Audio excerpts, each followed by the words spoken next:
Are you America first or Israel first?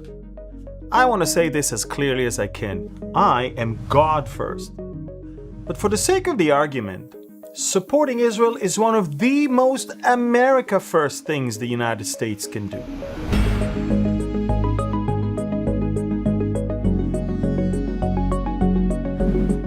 Let's start with the money.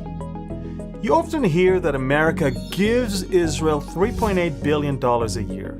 It sounds like a handout. It sounds like a charity. But the reality is the exact opposite. US taxpayers send $3.8 billion annually to Israel, and the United States receives roughly $48 billion back through defense contracts, co-production, technology, pharmaceuticals, cyber innovation, and joint research. That's not charity. That's not foreign welfare. That is one of the highest return US investments anywhere in the world.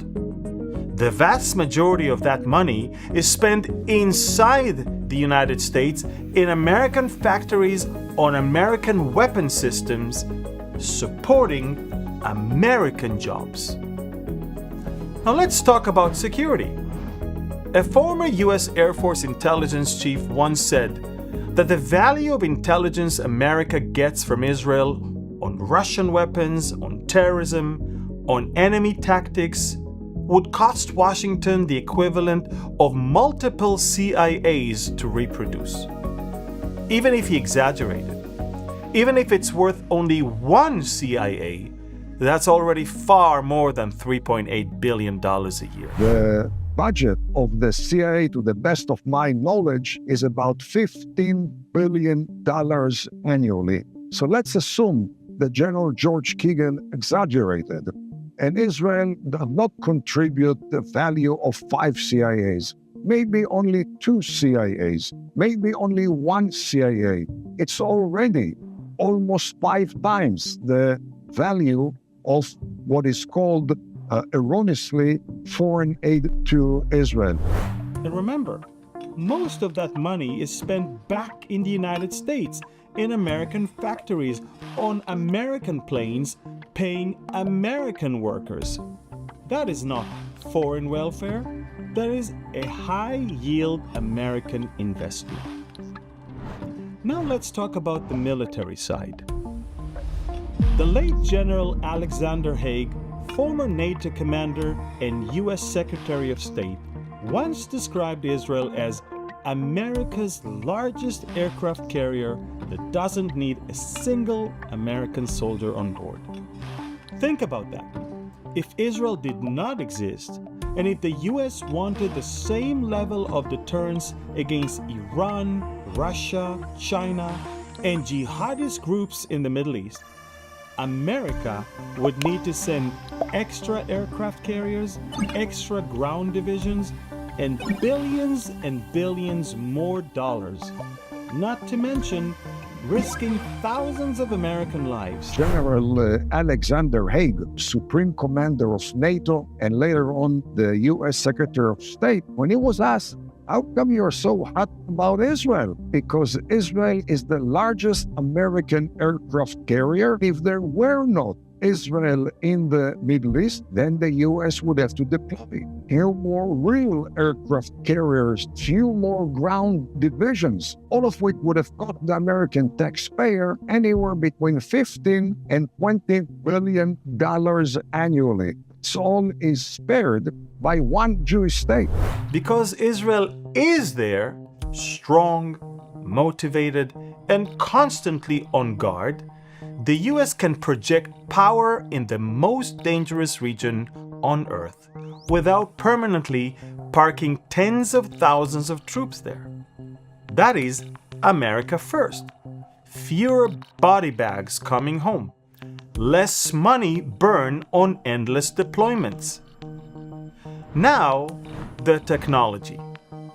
Israel was the first to use the F-15, the F-16, and later the F-35 in combat. For years, Israeli pilots have flown them under real do-or-die conditions.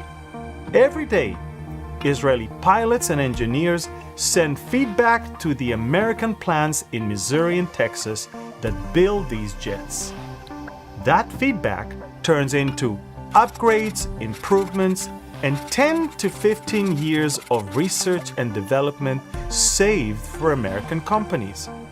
One manager called it a mega billion-dollar bonanza. So the result is simple. America sells better planes, beats Russia and China in the global arms market, and supports American jobs in the process. Again, that is America first. And it's not only military. From high-tech to cyber, from medicine to agriculture, hundreds of American companies use Israel as an innovation engine. US and Israeli scientists work together on treatments, technologies, and solutions that end up saving American lives in American hospitals. Once more, that is America first. Finally, there is the strategic picture. Israel stands between dangerous regimes and America's pro-US Arab partners like Egypt, Jordan, and the Gulf states. Those countries don't work with Israel because they love Zionism. They work with Israel because they see the Jewish state as their best insurance policy against Iran and radical Islam. When Israel is strong, the region is more stable, oil shipping lanes are safer, and the US is less likely to be dragged into another Middle Eastern war. So when someone says, "Why are we helping Israel? We should focus on America first," here's the answer. America is focusing on itself when it supports Israel. For a $3.8 billion investment, the US receives intelligence worth far more than the cost, military upgrades that saves lives and money, a stable Mideast without US troops on the ground, and roughly $48 billion in economic returns through defense contracts, technology, and pharmaceuticals. That is not Israel first instead of America first. That is America first with a powerful ally at its side.